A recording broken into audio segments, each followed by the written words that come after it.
오늘 디모데후서는 우리가 바울 사도가 믿음의 아들이고 또 젊은 목사인 디모데에게 보낸 편지입니다. 목회를 어떻게 할 것인가라는 그러한 주된 내용으로 구성되어 있습니다. 그래서 우리는 이것을 일명 목회 서신이라고도 합니다. 디모데 오늘 본문 4장의 경우는 어떤 자세로 목회할 것인가, 어느 부분을 강조하고 중점을 둘 것인가라는 교훈을 하고 있습니다. 우리가 이러한 이야기를 듣다 보면 디모데 전후서는 목사를 위해서 쓴 글이구나라는 그런 생각을 할 수 있습니다. 그런데 한 대상만을 가지고 썼다면 아마도 성경에 실리지 않았을 것입니다. 이 대상은 목사에게만 국한되어져 있지 않습니다. 우리가 베드로전서 2장 9절을 보면 이런 말씀이 있죠. 너희는 택하신 족속이요 왕 같은 제사장들이요 거룩한 나라요 그의 소유된 백성이다 라고 얘기합니다. 여기서 목사는 택하신 족속이 왕 같은 제사장이라고 말하고 있는 게 아니라 너희는 이라고 얘기하거든요. 바로 목사만이 아니라 예수님을 구주로 고백하는 너희들, 즉 모두가 왕 같은 제사장이라는 거예요. 사역자라고 얘기를 하고 있는 거예요. 그러니까 오늘 본문은 누구에게 주시는 말씀이에요? 모두에게 주는 말씀이에요. 내가 예수를 구주로 고백한다면 오늘 말씀이 내게 하시는 말씀이라고 받아들이시면 되는 것입니다. 오늘 본문 디모데전서 4장 6절을 보면 내가 이것으로 형제를 깨우치면 그리스도 예수의 좋은 일꾼이 되어 믿음의 말씀과 내가 따르는 좋은 교훈으로 양육을 받으리라. 우리가 양육이라는 단어를 참 많이 쓰지 않습니까? 근데 이 양육이라는 단어는 중요한 요점이 있습니다. 포인트를 우리는 잊어버릴 때가 많이 있어요. 가르치고 배우고 이런 것들만 하고 있는데 이 양육이라는 것은 동적인 그 부분뿐만 아니라 한 가지 중요한 의미가 있는데 중단하지 않고 계속 반복하는 것을 의미합니다. 다시 말씀드린다면 내내 우리가 해오던 일을 더 잘하기 위해서 계속 훈련하고 연습하는 것을 동반하고 있다는 것이에요. 그렇다면 우리가 연습하고 훈련이라는 이 단어를 떠올리면 우리 안에 여러 가지가 생각나겠지만 바울은 그의 예를 들었을 때 신앙생활을 두 가지로 예를 듭니다. 하나가 뭐냐면 운동 경기이고 하나는 영적 전쟁이다라는 것이에요. 그래서 이 두 가지가 모두 무엇과 관련되어 있냐면 이 양육과 관련되어 있어요. 훈련과 양육 이렇게 되어 있는 거죠. 그래서 이 양육이라는 것은 훈련시키기 위한 양육자가 누구냐에 따라서 결과가 많이 달라지기도 해요. 우리가 생각해보는 이 벤투 감독도 있지만 우리의 기억 속에 아직도 남아있는 것은 히드크 감독이죠. 만약 베트남에서는 누가 떠오를까요? 박형서 감독이 떠오르겠죠. 그들의 리더십은 바로 훈련과 양육을 통해서 인정받았기 때문이에요. 그런가 하면 리더십에 실패한 사람들도 많이 있지 않습니까? 이 안에 우리가 기억해야 하는 것은 영적으로 성숙하고 신실하고 긍정적이고 그러면서 주님과 교회를 사랑하는 사람이 양육하는 그러한 리더십이 된다면 피양육자는 그를 닮아가겠죠. 그러나 반대로 우리가 좀 생각해 볼 수 있는 것은 맹세기 양육자라는 사람이 불성실하고 부정적이고 교회를 헐뜯는 사람이라면 피양육자도 역시 그를 닮아가는 것은 불을 보듯 뻔합니다. 그래서 교회의 흐름, 교회의 얼굴이라고 말하는 것을 누가 그래요? 여러분 목사라고 얘기하지 않잖아요. 교인들이라고 얘기하지 않아요.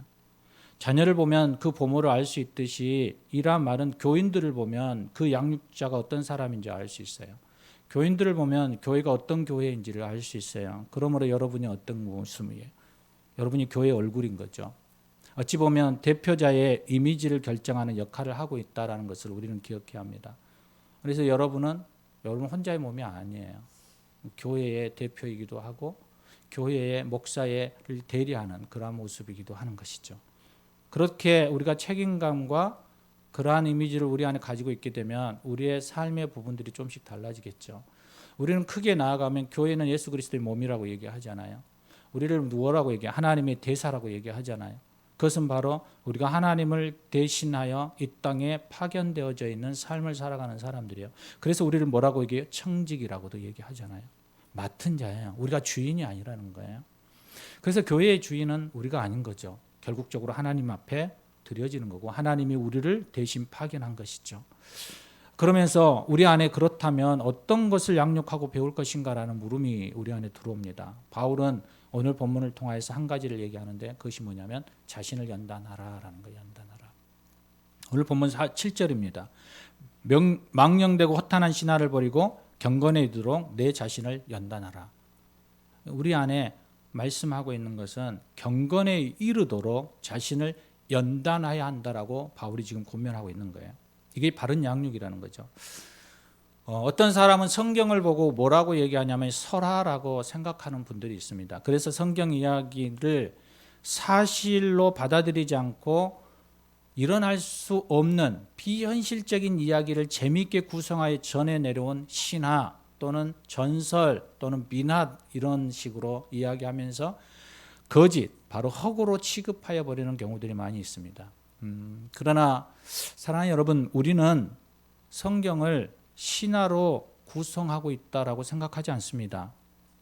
성경의 기사는 사실에 근거하고 역사적 사건으로 구성되어 있다라는 것을 우리는 믿기 때문입니다. 또한 그리스도인들은 성경의 주체이신 하나님은 살아계셔서 실존적으로 역사하는 분이고 그분이 말씀하신 성경을 믿고 따르는 사람들이기에 성경을 우리를 설화나 신화로 생각하게 되면 우리의 삶의 자체, 우리가 지금 살아가고 신앙생활하고 있는 이 모든 것들이 허구라는 거예요. 거짓이라는 거예요. 그러니 이것을 누가 받아들일 수 있겠습니까? 여러분 오늘 예배드리고 있는 이 자리에 여러분이 서 있는 이것이 가짜라면 바울이 얘기한 것처럼 얼마나 망연한 그러한 생각이겠어요. 우리 자신이 얼마나 불쌍하겠어요. 그러니 이 믿음이 우리가 흔들리면 안 되는 거죠. 만일 성경을 설화의 하나로 인식하거나 우리 안에 또 다른 우상이나 신화 등의 귀를 기울이고 흥미를 느낀다면 우리는 그리스도인이라는 이 명패를 내려놓으셔야 돼요. 우리는 하나님의 자녀, 하나님의 백성이라는 그 자부심을 우리는 내려놓으셔야 돼요. 한 해로 우리가 우리 마음에 이런 마음이 있다면 점검해 보셔야 됩니다. 과학으로 입증할 수 없는 동정녀 마리아의 임신, 다시 말하면 남자와 동침하지 않은 그 상황에서 성령으로 잉태한 한 여인의 태를 통해서 태어난 예수님의 이야기를 접할 때 여러분 어떻게 반응하십니까? 제가 박 씨예요. 박학계서의 후손이라고 얘기해요. 제가 모르겠어요. 올라가 보질 못해서. 근데 박학계서가 어디서 태어났냐면 아래에서 태어났다고 얘기해요. 저 그거 안 믿거든요. 여러분 그냥 이야기예요. 여러분 그것처럼 지금 이 말씀의 사건 앞에 우리가 직면하고 그것을 받아들일 때 우리도 동일하게 로마의 신화처럼 아니면 뭐 이래도 저래도 좋아, 나하고는 상관없어, 그냥 무관심하게 여러분이 받아들인다면 한번 생각해 보셔야 돼요. 바로 바울이 7절에 말하고 있는 허탄하고 망령된 신화를 버리라. 지금 이 말이에요. 이 말. 대림제를 지내면서 우리는 예수님에 대해서 어떤 생각을 하고 계시나요? 하나님의 아들이며 예수님을 믿음으로 죄사함을 받고 영원한 생명으로 천국에 들어가게 하는 길이요 진리요 생명이신 구원주로 믿고 그것을 우리가 마음에 모셔드리며 살아가고 있느냐라는 질문 앞에 아멘이라고 답한다면 우리는 동일하게 예수님이 동정녀에게서 태어나신 분이시다, 하나님의 영으로 잉태하여 이 땅에 오신 분이다 라고 말했을 때 우리는 동일하게 아멘이라고 받아들여야 된다는 거예요. 그렇지 않으면 우리 안에 여전히 허탄하고 망령된 신화를 우리가 따르고 있는 거예요. 우리의 삶의 안위를 위해서 필요한 분 정도로만 우리가 예수님을 생각하면서 어려운 일이나 아쉬울 때만 잠시 찾아와 도와달라고 부탁하고 평안할 때나 즐길 때는 부담스러운 분으로 생각하고 살아가고 있다면 여러분 그리스도인이라는 이 명판을 내려놓으셔야 돼요. 6일 동안은 덮어두었다가 주일이 되면 깊이 묻어두었던 기억 속에서 잠깐 꺼내 예배 때 마지못해서 생각하고 다시 교회 문을 나가면서는 다시 제자리로 돌려보내서 깊이 묻어두는 존재로만 인식하고 있다면 여러분은 하나님의 자녀라는 그 정체성을 포기하셔야 돼요. 바울이 이렇게 얘기해요. 우리의 습관적이고 형식적인 신앙의 모습에서 깨어나라고, 경건에 이르도록 자신을 연단하라고 강조하여 말하고 있는 이유가 여기에요. 당신이 그리스도인이라면 경건한 신앙생활을 위해 여러분 맹훈련을 하십시오라고 바울이 얘기하고 있어요. 저는 악기를 잘 몰라요. 그래서 열심히 해보려고 발버둥을 쳤는데 잘 안 됐어요.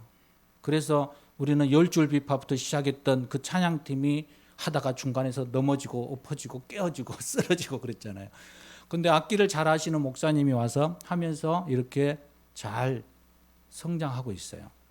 그래서 피아노가 찾아봤더니 피아노가 8옥타브 정도가 있대요. 그래서 제가 세어봤어요. 그런데 8개 있더라고요.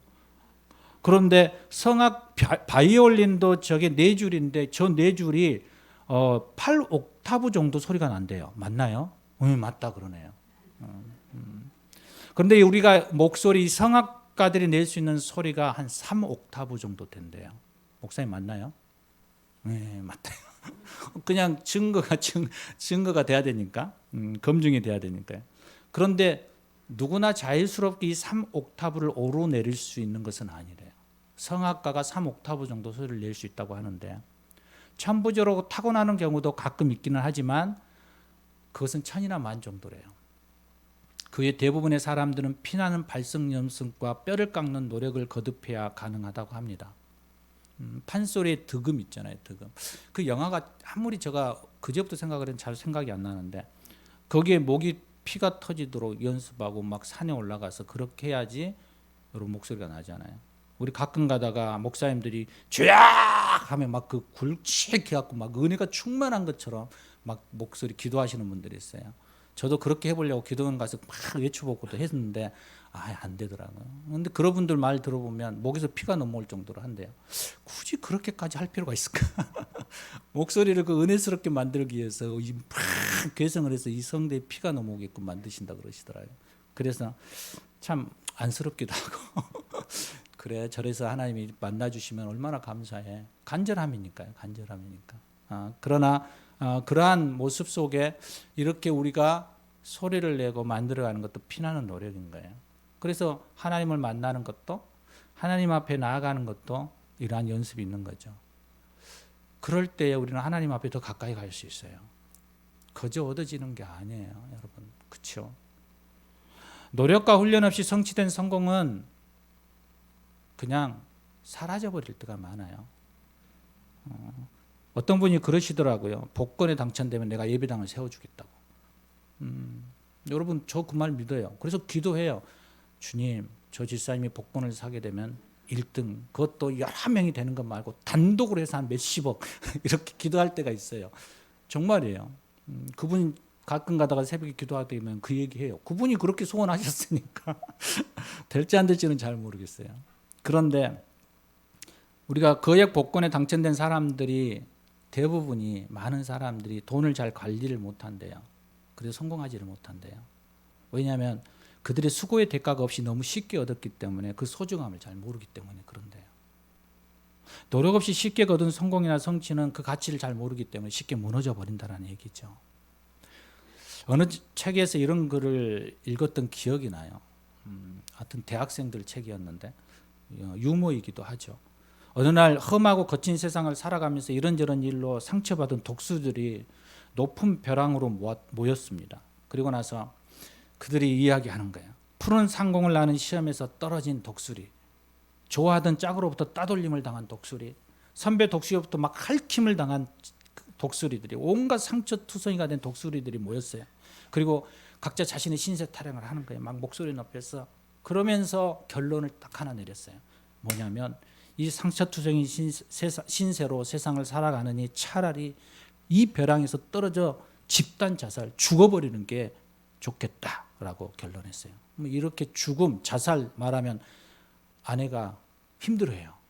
아내가 다니는 데가 자살 그쪽이어서 막 생각해요. 그런데 이 애들이 그렇게 생각하는 거예요. 그래서 하나, 둘, 셋 하면 뛰어내리기로 결정을 한 거예요. 그래서 하나, 둘 하고 있는데 이때 막루에서 파수를 보고 있던 독수리, 그들이 추앙하고 있는 영웅 독수리가 소리를 치면서 손살같이 내려와요. 너희들 지금 뭐 하고 있는 것이야? 그러면서 그리고 그들에게 자 보아라, 내 상처를 보여주겠다. 그러면서 날개를 쫙 펴요. 그런데 곳곳에 셀 수 없는 상처들이 막 보이는 거예요. 자세히 봐. 이것은 날개 시험을 치다가 떨어져서 받은 상처야. 이건 선배들이 한없이 나를 핥혔던 상처들이야. 그런데 이것은 겉으로 보이는 상처에 불과해. 내 마음속에는 더 굵고 깊은 상처들이 더 많이 있어. 그러면서 이렇게 얘기해요. 이제 일어나 날아보자. 상처 없는 새들이란 이 세상에 태어나자마자 죽은 새끼들 뿐이야. 살아가는 새들 그 가운데에서는 상처 없는 새가 어디 있겠느냐라는 거예요. 그러면서 영혼 독수리가 헐헐 하늘로 날아가자 독수리들이 이렇게 얘기해요. 그래 맞아. 죽은 새는 상처가 없어. 그렇지. 우리는 살아있는 새들이지. 그러면서 따라 올라가는 이야기예요. 어때요? 우리의 모습은 어떤 모습에 지금 모습으로 살아가고 있습니까? 운동 선수들은 극기훈련, 정신훈련, 체력훈련, 실기 이런 훈련들을 통해서 훈련을 하고 자고 깬다고 해요. 그들이 먹고 쉬는 것은 훈련을 하기 위해서라고 그래요. 여러분 이야기를 하면 여러분들 막 흥분될 수 있는데 많은 사람들이 금요일이죠. 제가 토요일 하면서 금요일 날 잠을 잘 못 이뤘을 거예요. 왜요? 우리나라와 포르투갈의 축구 경기를 보기 위해서였죠. 그리고 저희 가정도 그 경기를 보기 위해서 교회에서 11시 반, 12시가 넘어서 갔습니다만 12시 한 5분인가 10분인가 가서 조금 시작되고 난 다음에 봤습니다. 이 축구를 보기 위해서 제가 교회에 있었어요. 그리고 그 흥분의 도가니를 가졌죠. 2대1 드디어 16강에 들어가는. 그런데 이 흥분을 갈아치는데 약간 시간이 좀 걸려서 3시가 좀 넘어서 잤습니다. 정말 잘했고 자랑스러웠습니다. 여러분 보지 않으신 분들은 이 감동을 잘 모르시죠. 더 제 안에 위안이 되는 것은 무엇이었냐면 손흥민 선수에 대한 안타까움과 아쉬운 마음이 막 있었거든요. 제 안에. 그런데 한순간에 다 해소되어 버렸어요. 그 순간에. 우리 안에 그들이 그 자리에까지 올라가기까지 얼마나 많은 훈련과 또 마음의 상처를 받았을까요? 그들이 제 안에 걱정이 되는 건 16강을 가지 못하고 저기서 떨어지면 우리나라에 귀국을 하면서 얼마나 힘들까 마음이. 그런데 이 승리한 그 흥분뿐만 아니라 제 안에 이제 기쁨으로 돌아오겠구나. 환희하면서 돌아오겠구나. 이런 마음도 오더라고요. 그래서 정말 잘했다라는 생각이 들었어요. 그들이 고생하면서 4년 동안 준비해왔던 것들. 그 결과물이 좋은 모습으로 나타났다라는 거예요. 그런데 이들만 그랬을까요? 수많은 선수들이 6시간, 7시간 매일 연습하면서 피아니스트들이 저희 누님이 피아노를 치셨거든요. 누님 보니까 정말 대학을 들어가면서 할 때 보니까 거의 8시간 정도 피아노 치시더라고요. 거의 앉아서 치더라고요. 집에서. 그러면서 그렇게 고생하느니 대학 가지 말아라 그랬습니다. 근데 정말 옆에서 보기에도 안타깝게 그렇게 치더라고요. 그런데 그들만이 그런 게 아닌 거죠. 모두가 어떤 하나의 경지, 또 성공, 또 그 가운데 도달하기 위해서는 수많은 노력과 헌신이 있는 거죠. 사무엘상 22장을 보면 다윗과 함께한 아둘람 사람들의 이야기가 나옵니다. 다윗이 사울을 피해서 아둘람 굴에 숨었을 때 다윗의 소문을 듣고 하나둘 모여든 사람들의 대부분이 사울에게서부터 상처를 받거나 그들의 인생 가운데 실패와 어둠에 얼룩진 존재들이었어요. 그런데 그들이 다윗과 함께 살아가면서 용사라는 이름을 해요. 아둘람의 용사들. 그들이 강하고 담대한 용사가 되기까지 공동체 안에서 얼마나 많은 어려움을 이기고 상처를 극복하면서 훈련했을지 우리는 짐작해 보아야만 합니다. 하나님과의 관계를 회복하고 사람들과의 관계를 회복하고 하나님의 은혜를 경험하고 그 사람과 서로 나누면서 환경, 그들의 상처, 그들의 모든 삶 가운데서 극복하는 훈련을 통해서 그들은 드디어 용사가 되었다라고 얘기해요. 22장 1절로 2절에 이렇게 얘기해요. 다윗이 그곳을 떠나 아둘람 굴로 도망하며 그 형제와 아비의 온 집이 듣고선 그리로 내려가서 그들에게 이르렀고, 또한 어떤 사람이 왔냐면 환난당한 사람, 빚진 자의 마음으로 온통한 자가 다 그에게 모였고 그 장관이 되었는데 그들과 함께 약 400명이 모여 있었더라. 환난을 당하고 빚진 자고 원통하고 마음이 잠이 못 들도록 힘든 그들이 모인 거예요. 그 비천한 자들이 모여서 가난하고 온통한 환난 가운데 있던 그들이 이 공동체 안에서 회복되어지고 용사가 되었다라고 얘기하는 거예요. 그 안에는 그들 안에 피나는 노력과 훈련과 헌신과 공동체 안에서의 섬김이 있었다라고 얘기하는 거죠. 그런데 더 놀라운 것은 뭐냐면 하나님께서 다윗이 왕 중의 왕이 되는 것보다 먼저 사람을 이해하고 세우는 것에 훈련하셨다라는 것이에요. 이 아둘람 굴에서 다윗은 왕이 되기 위한 훈련의 과정을 겪었다라는 거예요. 사울에게 쫓기면서도 그 힘들고 어려운 이들을 돌보면서 그들과 함께 마음을 같이 하고 한 마음이 되어서 갈 수 있는 이 부단한 노력과 훈련을 통해서 그는 한 나라의 왕이 될 수 있었고 그들은 용사가 될 수 있었다라는 거예요. 우리는 대림절을 보내면서 예수님을 기억하고 맞이하기 위한 기대감을 가지는 것이 중요합니다. 그리고 끊임없이 우리 안에 예수님이라면 어떻게 하셨을까? 그 질문과 그분의 가르침에 따라 살아가고자 하는 간절함, 경건의 훈련을 더해 예수님께로 더 가까이 나아가고자 하는 그러한 마음들이 우리 안에 있어야만 합니다. 그 마음이 우리 안에 가득 채워지기를 소망합니다. 또한 바울은 디모데를 향하여서 또 믿는 사람들을 향하여서 이렇게 얘기합니다. 그 경건의 훈련에 너희가 최선을 다하여 힘썼으면 좋겠다라는 거예요. 그 길에 10절에 보면 수고하고 힘쓰는 것은 이러한 말씀에 최선을 다하고 힘을 쏟는 있는 힘을 다 쏟아라는 그런 의미이죠. 연습이라는 것은 대충 대강으로 하는 것이 아니라 실전에 임하는 자세와 정신으로 해야 합니다. 젊은이들의 바라는 영웅, 그들의 미래상, 그들이 꿈꾸는 영역이 있다고 합니다. 두 가지가 있다고 하는데 하나는 세계적인 운동선수가 되는 거죠. 그래서 골프, 축구, 야구, 농구, 배구 이렇게 세계적인 선수가 되어서 뭘 얻고 싶은 거예요? 명성과 돈을 거머쥐고 싶은 거죠.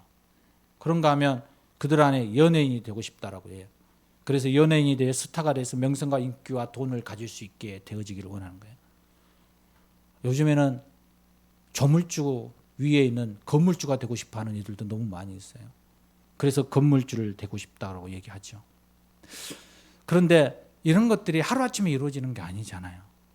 끊임없이 포기하지 않고 노력하고 뼈를 깎는 훈련으로 세계적인 사람, 또 그러한 자리에 서게 되는 그러한 은혜가 있는 거죠.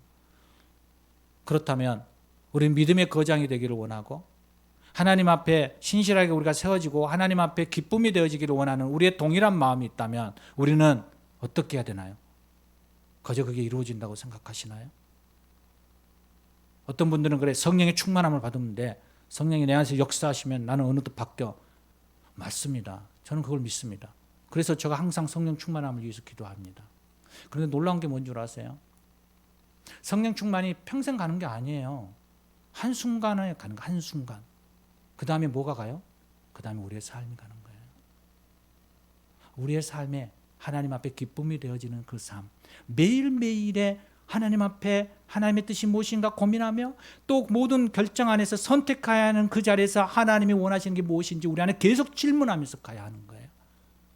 그러면서 가는 거예요. 그게 성령 충만을 유지하는 길이에요. 그런데 많은 사람들이 성령 충만을 기도하면서 삶은 팽개쳐요. 아무렇게나 살면서 성령 충만함을. 하나님의 능력만 있으면 돼. 하나님은 전능하신데 하나님이 한번 나를 이렇게만 찝어만 주면 나는 뭐든지 할 수 있어. 그렇게 얘기하면서 가요. 그러면서 자기 하고 싶은 대로 다 해요. 그래서 하나님 앞에 한 번만 쓰임 받으면 된다고. 제가 한때 꿈이 있었어요. 어떤 꿈이었냐면 제가 모태적 신앙이잖아요. 그러니까 나는 천국 갈 수 있다고 생각을 했어요. 그런데 그게 허황된 꿈이라는 건 저는 알아요. 그런데 여러분 모태적 신앙이라고 다 신앙을 잘하는 게 아니잖아요. 모태적 신앙이 일대 신앙인들보다 더 개판인 경우가 수하다예요. 저도 그랬어요. 저도 엉망이었어요. 제 삶을 돌아보면 저는 지금도 아내한테 그래요. 내가 목사 된 게 정말 하나님의 은혜이다라고. 엉망으로 살죠. 엉망으로. 그러면서 제 안에 한 가지 꿈이 있는 거예요. 하나님, 내가 이렇게 엉망으로 살아도 내가 죽기 딱 15분 전에 나를 딱 선택해서 써주세요. 그럼 하나님 나라에 가니까 이 세상이 너무 즐겁고 좋으니까 포기하고 싶지 않은 거예요. 너무 재밌거든요. 그러니까 이걸 떠나서 내가 신앙생활을 하면 이 모든 걸 포기해야 돼. 그러니까 나는 이 길이 너무 좋아. 그런데 하나님 딱 일주일이나 아니면 죽기 딱 15분 전에 나를 딱 불러가지고 나를 데려가세요. 그 근거가 어디에 있을까요? 예수님 우편에 있는 강도. 그걸 듣고 그것 때문에 제가 그렇게 기도했거든요. 진짜거든요. 그렇게 기도하면서 저 신앙생활 했어요. 신앙생활이 아니죠. 그냥 교회 생활을 했죠. 얼마나 모름이 이리 무모해지는 거예요. 성령 충만은 똑같은 얘기예요. 내가 성령 충만함으로 살아가겠지. 하나님께서 내게 성령만 충만하게 하면 내가 살아가는데 내가 하나님 뜻 안에서 살아가지.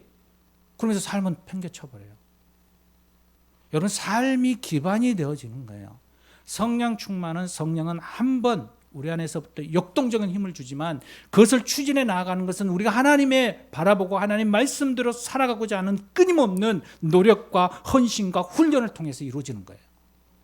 그런데 그것은 하기 싫은 거예요. 왜냐하면 그건 힘들거든요. 어떤 분이 왜 묵상을 하지 않으세요? 라고 물어보니까 그렇게 말씀하시더라고요. 묵상을 하면 너무 힘들대요. 묵상을 하면 그대로 살아내야 되니까 너무 힘들대요. 그러니까 묵상을 차라리 안 하는 게 더 좋겠다. 그래서 안 한대요. 와, 기가 막힌 팁이에요. 아, 나도 그래야 되겠다. 그러면 그것을 선택했다면 그 사람은 하나를 또 내려놓으셔야죠. 하나님이 기쁨이 되는 걸 내려놓으셔야죠. 하나님이 기뻐하는 삶을 살아가겠다라는 것을 내려놓으셔야죠. 그것도 잡고 이것은 내려놓고 어떻게 그게 맞아요? 안 되죠. 두 가지가 다 같이 가는데 모노레일이 아닌 기차가 달려갈 때 기차의 레일이 두 개가 돼야지 가는 거죠. 하나만 가지고 어떻게 가요? 어떤 사람은 믿음이 최고야. 어떤 사람은 행위가 최고야. 행위가 있어야지 그 믿음을 보이는 거지. 아니요. 둘 다 있어야 돼. 둘 다.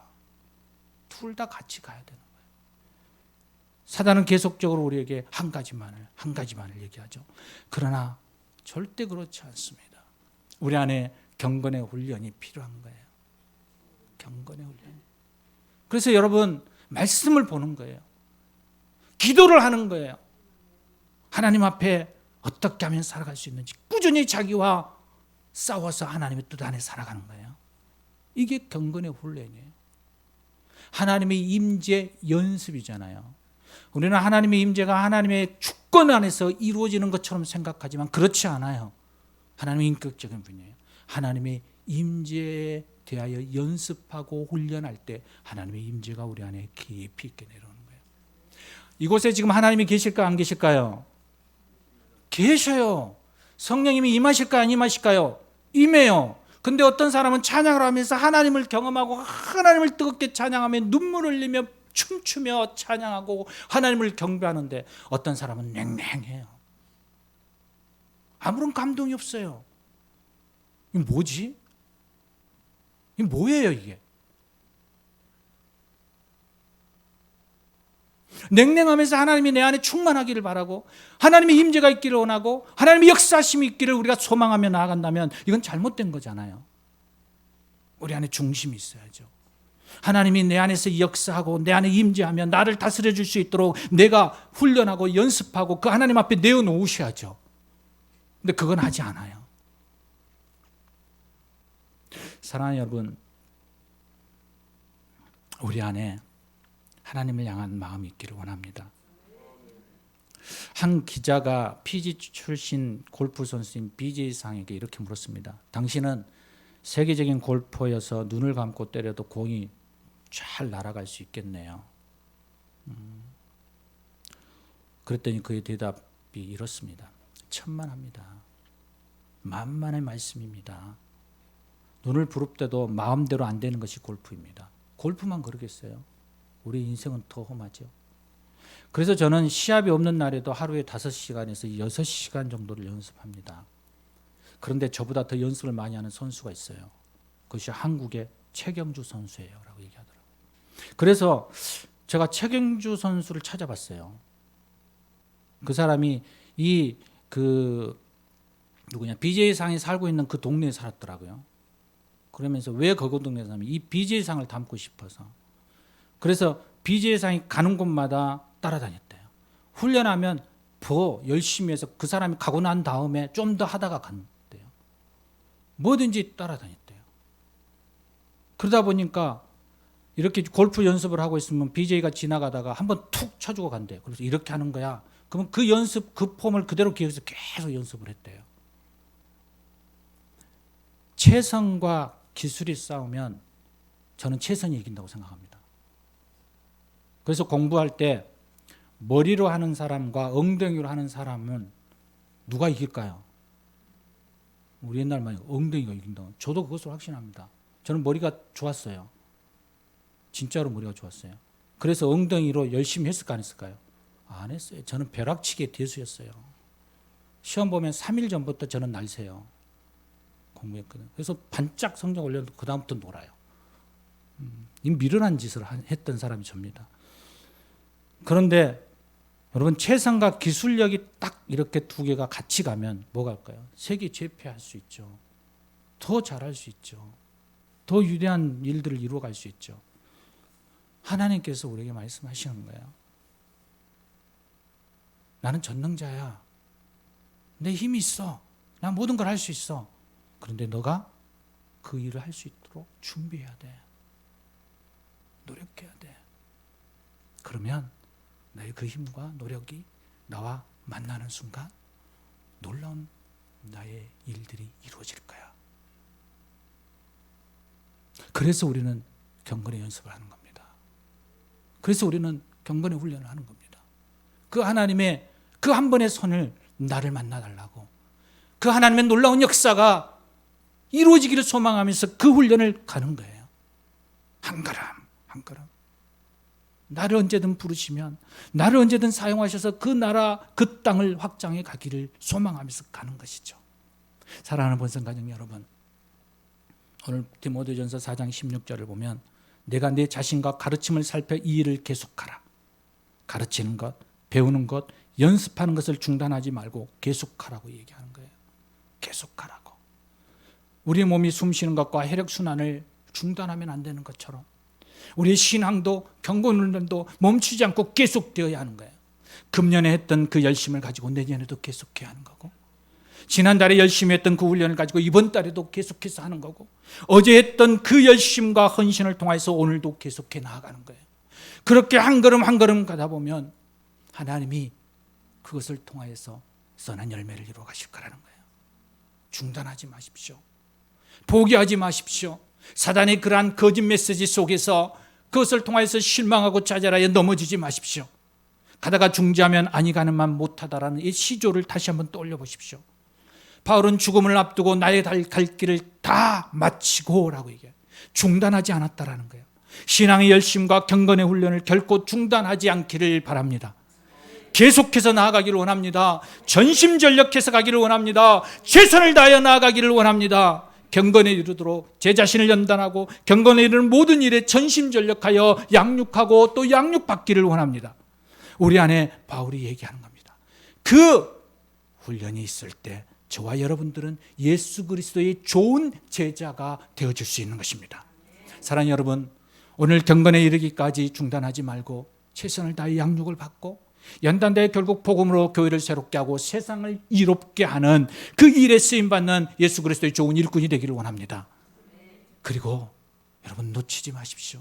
그것을 통하여서 다시 오실 그 재림의 주님을 만나는 날, 잘했다 충성된 나의 종아, 나의 아들아, 나의 딸아 칭찬을 듣고 그 심판의 자리에서 주님이 예비해 놓으신 의의 면류관을 우리의 머리 위에 씌우는 그 기쁘고 그 복된 그 날을 그리면서 오늘도 우리 안에 주어진 삶 가운데 경건의 훈련을 멈추지 말고 계속해서 걸어가시는 저와 여러분 되시기를 주의 이름으로 부탁드립니다.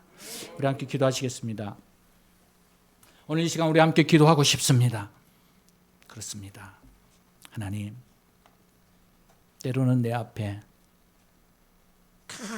큰 장벽이 있어서 넘어갈 수 없을 때가, 포기해버리고 싶을 때가 너무 많이 있습니다. 그럴 때마다 주님, 오늘 말씀을 다시 생각해서 다시금 걸어갈 수 있게 해주시옵소서. 주님의 일하시는 그 능력을 경험하기 위해서, 하나님이 계획하신 그 온대한 뜻을 이루어가기 위해서 경건의 그 발걸음을 멈추지 않고 걸어가게 해 주시옵소서. 오늘 말씀을 생각하시면서 우리 다시 한번 기도하며 나아가겠습니다. 함께 기도하십니다. 주님, 그렇습니다. 오늘 주님 앞에 나아갑니다. 아버지 당신 앞에 몸을 내나아갑니다. 하나님, 경건의 자의 자리로 나아가기를 원합니다. 기도하고 말씀하고 아버지 하나님의 주님 앞에 머물며 그 하나님의 음성 앞에 반응하며 나아가기를 원합니다. 주님, 나를 사용하시고 나를 뜻하시고 나를 부르실 때에 주님, 내가 여기 있습니다. 주님, 나를 써주시옵소서라고 말할 수 있는 아버지 하나님의 삶을 아버지 하나님 걸어가게 해주시옵소서.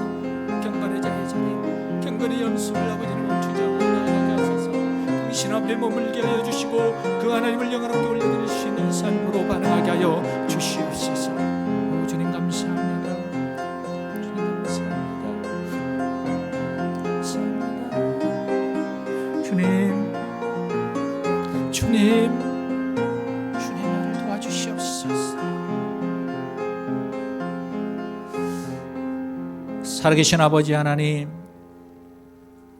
주님이 부르실 때에 주님, 내가 여기 있습니다.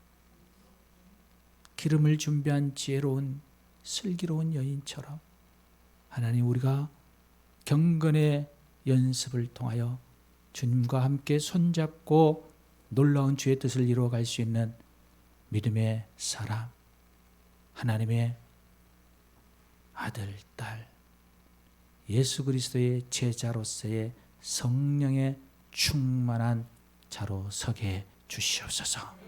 우리 주 예수 그리스도 이름으로 기도합니다. 아멘. 아멘.